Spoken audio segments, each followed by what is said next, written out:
ഭാര്യയോ? ഹ, അവൻ എന്നെ മറക്കാനോ? എങ്ങനെയാടി? നിനക്ക് മണിക്കൂറിനാണോ കൂലി, അതോ ദിവസക്കൂലിയാണോ, അതോ മാസക്കൂലിയാണോ? ഫോണിൽ കൂടെ വിളിച്ച് നിന്റെ ഭാഗ്യം. എൻ്റെ ഫ്രണ്ടിലെങ്ങാനും ഉണ്ടായിരുന്നെങ്കിൽ നിന്റെ മൊത്തക്കാളും പൊട്ടിച്ച് ഉണ്ടക്കാളും വെളി വന്നാനെ. നീ മാർക്കറ്റിൽ അങ്ങനത്തെ ബിസിനസ്സിന് പോകുമായിരിക്കും, റേറ്റും കൂടുതലായിരിക്കും. പക്ഷെ ആ കണ്ണിൽ കൂടെ എന്നെ കാണണ്ട. ഞാൻ അത്രയും തരം താഴ്ന്നവളല്ല. ഒത്തിരി അങ്ങ് തിളയ്ക്കാതൊരു പുല്ലേ. നീ അത്ര വലുതായിട്ട് സന്തോഷിക്കൊന്നും വേണ്ട. ഞാൻ ഇരിക്കുന്നിടത്തോളം കാലം അവന് നിന്നെ കിട്ടാൻ പോകുന്നില്ല. അവൻ എൻ്റെ സ്റ്റിൽ. നിന്നോട് ഇതൊക്കെ പറയാണ്ടിരിക്കണമെങ്കിൽ ഉറപ്പായിട്ടും അവൻ എന്നോടൊരു കരുതലുണ്ട്. നിന്നെ അത്രയേ മതിക്കുന്നുള്ളൂ. നീ നോക്കിക്കോ, ഞാൻ ജീവനോടെ ഇരിക്കുന്ന കാലം വരെ ഇറ്റ്സ് നോട്ട് പോസിബിൾ. നിന്നെ ഞാൻ ശരിയാക്കും. എത്രയും പെട്ടെന്ന് പാട്ടയും കിടക്കി കേട്ട് നീ വിട്ടണം ആ വീട്ടിൽ നിന്ന്. ഓഹോ, ഇവളുടെ അഹങ്കാരം കൂടി വരുവാണല്ലോ. ഡി, നീ ആരടി ചൂലെ എൻ്റെ വീട്ടിൽ നിന്ന് ഇറങ്ങിപ്പോകാൻ പറയാൻ? അതെ, നിനക്ക് തലയ്ക്ക് നെല്ലിക്കത്തളം വെക്കേണ്ട സമയം കഴിഞ്ഞു. പോയി ഒരു ഡോക്ടറിനെ കാണ്, അപ്പം റെഡിയാകും. ഈ കാര്യം പറഞ്ഞ് മേലെ വിളിച്ച അടിച്ച് നിന്റെ തലമട ഞാൻ പൊട്ടിക്കും. ഫോണിൽ കൂടെ ആയിപ്പോയി. നേരിട്ട് വന്നായിരുന്നെങ്കിൽ നിന്റെ കഥ കഴിഞ്ഞാനെ. നീ പറയുന്ന പോലെ ഒന്നുമല്ല, ഇവിടം എനിക്ക് സ്വർഗമാണ്. അതുപോലെ തന്നെ എൻ്റെ നന്ദേട്ടൻ. നീ പറയുന്ന പോലെ ഒന്നുമല്ല, ആൾക്കിച്ചിരി കുറുമ്പ് കൂടുതലാ. ഞങ്ങൾ നല്ല ലവ്ലി ആയിട്ടാണ് പോകുന്നത്. കണ്ണിക്കടിയാണെങ്കിൽ നീ പോയി വല്ല ഡോക്ടറിനെയും കാണടി, എൻ്റെ സമയം മെനക്കെടുത്താതെ. പിന്നെ എൻ്റെ കെട്ടിയൻ്റെ നമ്പറിലോട്ട് കോൾ ചെയ്താൽ നിന്റെ വീട്ടിൽ വന്ന് നിന്റെ ഫോൺ അടിച്ച് ഞാൻ പൊട്ടിക്കും. അല്ല തന്നെ നീ ഓർത്ത് വെച്ചോ, ഞാൻ വെളിവില്ലാത്ത സാധനമാണ്. അപ്പോൾ വെളിവില്ലാത്ത നിന്റെ അടുത്ത് മിണ്ടുമ്പോൾ എന്തൊക്കെ നടക്കുമെന്ന് ഓർക്കാനും കൂടെ പറ്റില്ല. Mind it. ഹലോ, ഛേ, അവൾ കോൾ കട്ട് ചെയ്തോ? അവളെ ഒന്ന് വരട്ടാന്ന് വിചാരിച്ചപ്പോൾ അവൻ ആരെയാണോ കെട്ടിക്കൊണ്ട് വന്നത്? കാണ്ടാമൃഗത്തിൻ്റെ തൊലി അവക്ക്. പറഞ്ഞതൊന്നും ഏൽക്കുകയും ചെയ്തില്ല. ആകെ നാണം കെട്ടി നാറി. എന്തടി കുഞ്ഞാ, നിന്റെ കവിളിലെ തേനീച്ച കുത്തിയോ? എന്താ മുഖം ബുന്നിരിക്കുന്നത്? നിമിഷ നേരം കൊണ്ട് ഇവിടെ എന്താ പറ്റിയേ? വല്ല ഉൽക്കയും പൊട്ടിത്തെറിച്ചോ? ഉൽക്കയല്ല പൊട്ടിത്തെറിച്ചത്, ഭൂകമ്പം ഉണ്ടായത്. പിന്നെ തേനീച്ചയല്ല കൊത്തിയത്, പാമ്പ കുത്തിയത്. ആരേ ഈ മേഘ? അത് പിന്നെ സോറി, ഇത് ഞാൻ നിന്റെ അടുത്ത് നേരത്തെ പറയേണ്ടതായിരുന്നു. എന്തായാലും കെട്ടിയപ്പിച്ച് വൃത്തിയുള്ള സാധനത്തെ കെട്ടിക്കൂടായിരുന്നോ? ഈ സാധനത്തെ എവിടുന്ന് കിട്ടി? കഷ്ടം. ഫോണിൽ വിളിച്ചത് അവളുടെ നല്ല കാലം, അല്ലെങ്കിൽ അവളുടെ കൊടലെടുത്തത് പാടത്തെ കൊക്കിനിട്ട് കൊടുത്താനും ഞാൻ. എന്താ നീ ഇങ്ങനെ റിയാക്ട് ചെയ്യുന്നേ? വൈഫാവുമ്പോ കുറച്ച് പ്രൊസസീവ്നെസ് ഒക്കെ വേണ്ടേ? കുഞ്ഞാ, എന്നോട് ക്ഷമിക്കണം. ഞാനിതൊക്കെ ഒന്ന് പറയണമെന്ന് വിചാരിച്ചതാ. അത് വൈകിപ്പോയി. എന്നോട് ദേഷ്യമൊന്നും തോന്നല്ലേ കുഞ്ഞാ? അന്നാ ബ്രോക്കറേറ്റം വന്നു കഴിഞ്ഞപ്പോഴത്തേക്കും നിങ്ങൾ ഫസ്റ്റ് മാരേജ് ആണെന്നാണല്ലോ പറഞ്ഞത്. അങ്ങനെ എനിക്ക് ദേഷ്യമൊന്നുമില്ല. പിന്നെ ദേഷ്യം കുറച്ച് വരുന്നുണ്ട്. ഇമാതിരി മെനക്കെട്ട ഒരു സാധനത്തെ നിങ്ങൾ എങ്ങനെ ലവ് ചെയ്തു എന്നാണ് എനിക്കറിയണ്ടേ. അതോ അറേഞ്ച് മാരേജ് ആയിരുന്നോ? അമ്മ കൊണ്ടുവന്ന ബന്ധമായിരുന്നു മീരയുടെ. പക്ക അറേഞ്ച് മാരേജ്. നല്ല സ്നേഹത്തിലായിരുന്നു ആദ്യത്തെ ഒരു മാസം പൊക്കോണ്ടിരുന്നത്. ഇന്ത്യയിലെ ഏറ്റവും വലിയ ബിസിനസ്മാന്റെ അവാർഡ് ഞാൻ വാങ്ങി. അങ്ങനെ ഇരിക്കെ പെട്ടെന്ന് ഒരു ദിവസം ഒരു തകർച്ചയുണ്ടായി. പതിയെ ബിസിനസ് തകരാൻ തുടങ്ങി. ഞാൻ ആകെപ്പാട് ഡിപ്രസ്ഡ് ആയി. ലാസ്റ്റ് വീട് വരെ ജപ്തിയുടെ ഭീഷണിയിലായി. അങ്ങനെ ഞാൻ ആ പ്രതിസന്ധിയിൽ ഇരിക്കുന്ന സമയത്താണ് അവക്ക് എൻ്റെ ഫ്രണ്ട് വരുണിനെ ഇഷ്ടമാണെന്ന് പറഞ്ഞ് ഇവിടുത്തെ ഭാഗ്യം തൂക്കി ഇറങ്ങിയത്. വരുണിന്റെ ബിസിനസ് വല്ലാണ്ടങ്ങ് ഗ്രോ അപ്പ് ആയി. പിന്നീടാണ് ഞാൻ മനസ്സിലാക്കിയത്, എൻ്റെ ബിസിനസ് തകർക്കാൻ വേണ്ടിയിട്ട് എൻ്റെ ഐഡിയാസ് എല്ലാം അവൾ ചോർത്തി കൊടുത്തോണ്ടിരുന്നു.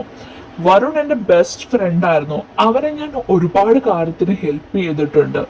അവനും അവളും കൂടി എന്നെ ചതിക്കുമായിരുന്നു. ഞാൻ പൊട്ടനാട്ടം കാണുന്ന പോലെ എല്ലാ കാര്യങ്ങളും ചെയ്തുകൊണ്ടേയിരുന്നു. ഉടനടി അവക്ക് പ്രതിഫലവും കിട്ടി. വരുൺ അവളെ വൈകാണ്ട് തന്നെ ഉപേക്ഷിച്ചു. പിന്നീട് ഒരു 1 year ആയിട്ട് ഇതുപോലെ ഇടയ്ക്ക് ഏതൊക്കെയോ നമ്പറിൽ നിന്ന് അവളെ വിളിക്കും. ഞാൻ കണക്കിന് മറുപടിയും പറയും. ചതിക്കുമായിരുന്നു. പിന്നെ ഇപ്പൊ അവൾക്ക് നമ്മുടെ ഈ സമ്പാദ്യം കാണുമ്പോൾ ഇതിലും അവകാശമുണ്ടെന്ന് പറയും. ഡിവോഴ്സ് വാങ്ങി പോയതാണെങ്കിലും പിന്നെയും ഇതുപോലെ ശല്യം ചെയ്യും. ഇതെല്ലാം നേരിട്ട് തന്നെ പറയണം എന്ന് എനിക്കുണ്ടായിരുന്നു, പക്ഷേ അതിനൊത്ത ഒരു സാഹചര്യം കിട്ടിയില്ല. നീ എന്നോട് ക്ഷമിക്കണം. പിന്നെ ഈ രണ്ടാം കെട്ടുകാരനെ സഹിക്കാൻ നിനക്ക് താല്പര്യമില്ലെങ്കിൽ പറഞ്ഞാ മതി, ഞാൻ മാറി നിന്നോളാം.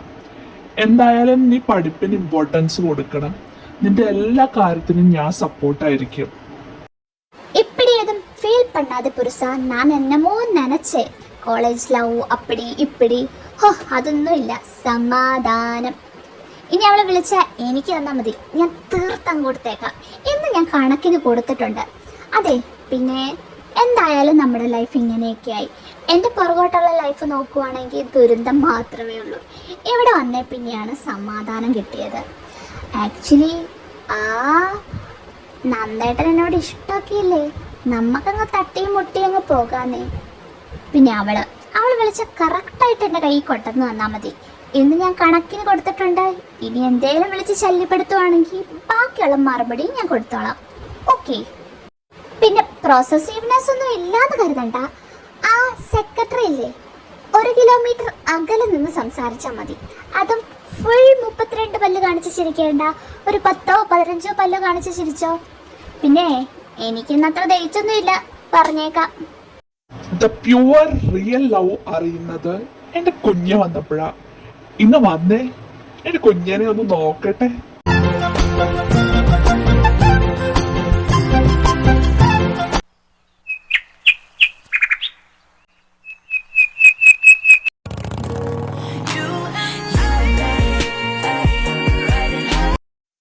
പാവം നല്ല ഉറക്കത്തിലാ.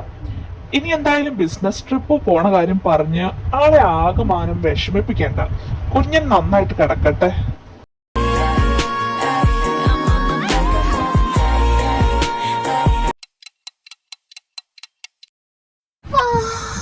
എന്താ ഇന്ന് രാവിലെ പെട്ടെന്നായേ? രാത്രിക്ക് കുറച്ച് സമയം കൊടുത്തൂടെ ഇനിയും? ഓ ഓ, സമയം 11:30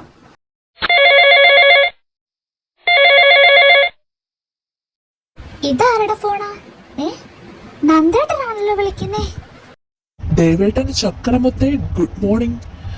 ദേവേട്ടൻ പറയുന്ന കാര്യങ്ങൾ സൂക്ഷിച്ചു കേൾക്കണം. ബിസിനസ് ട്രിപ്പായിട്ട് ഞാൻ കുറച്ച് തിരക്കില. ഒരു 15 ദിവസത്തെ ട്രിപ്പ്. ഡെയിലി നൈറ്റ് 8 o'clock ആകുമ്പോൾ ഞാൻ വീഡിയോ കോൾ ചെയ്തോളാം. അമ്മയുടെ കൂടെ മിടുക്കിയായിട്ടിരിക്കണം. വരുമ്പോ കുഞ്ഞിന് ഇഷ്ടപ്പെട്ട ഒത്തിരി ചോക്ലേറ്റ് കൊണ്ടുവരാം. എന്താ നന്ദേട്ടാ പറയാണ്ട് പോയേ? നന്ദേട്ടനില്ലാണ്ട് ഞാനങ്ങനെ 15 ദിവസം ഇരിക്കും? നന്ദേട്ടനോട് ഒരു സ്നേഹവും ഇല്ല. എനിക്ക് ചോക്ലേറ്റ് ഒന്നും വേണ്ട. വാശി പിടിക്കാതെ പൊന്ന, ബിസിനസിന്റെ ആവശ്യത്തിനല്ലേ. എന്റെ ചക്കരമുത്ത് വിഷമിക്കണ്ട. കറക്റ്റ് 8 o'clock ആകുമ്പോ വീഡിയോ കോൾ ചെയ്യാം, പിന്നെ കൊഞ്ചാം സംസാരിക്കാം. പുതിയ ഫോൺ കിട്ടിയില്ലേ, പിന്നെന്താ കുഴപ്പം? മെസ്സേജും അയച്ചോ. I am always free for you darling. ബിസിനസിന്റെ ആവശ്യമായതുകൊണ്ട് ഞാൻ ക്ഷമിക്കാം, പക്ഷെ പെട്ടെന്ന് ഇങ്ങ് വന്നോണം. ശരി, ബൈ ബൈ. കോള് കട്ട് ചെയ്തു. എന്നാ പിന്നെ ഒരു മെസ്സേജ് അങ്ങ് അയച്ചാലോ? നന്ദേട്ടാ, ചക്കര ഉമ്മ. ഉമ്മ കുറച്ച് കൂടുതൽ ഇരുന്നോട്ടെ. ഹായ്.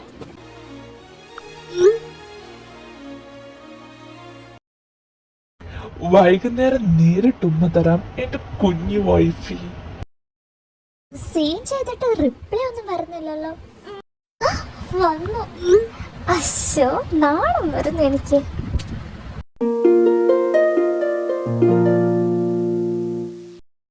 എട്ട് മണി ആയല്ലോ, ഇതെന്താ കോളൊന്നും വരാത്തത്? ഹായ് നന്ദേട്ടാ, എന്താലേ ചൂട്? ഇതെന്ത് കോലാടി, ബാക്കിയുള്ളതൊക്കെ ഇല്ലേ? നന്ദേട്ടനെ നീ വല്ലാണ്ടങ്ങ് വെള്ളം കുടിപ്പിക്കും. എന്റെ പൊന്നോ, ഇത് എന്തുവാ? ആകെ ചൂട് നന്ദേട്ടാ. പുകഞ്ഞിട്ട് പാടില്ല. എനിക്കും ഇവിടെ നിന്ന് പുകഞ്ഞിട്ട് പാടില്ല. ഇതെന്റെ കുഞ്ഞൻ തന്നെയാണോ? ഈ ബട്ടൺ ഊരട്ടെ നന്ദേട്ടാ, വല്ലാണ്ടങ്ങ് ചൂടെടുക്കുന്നു. ഊരി കാണിക്കട്ടെ.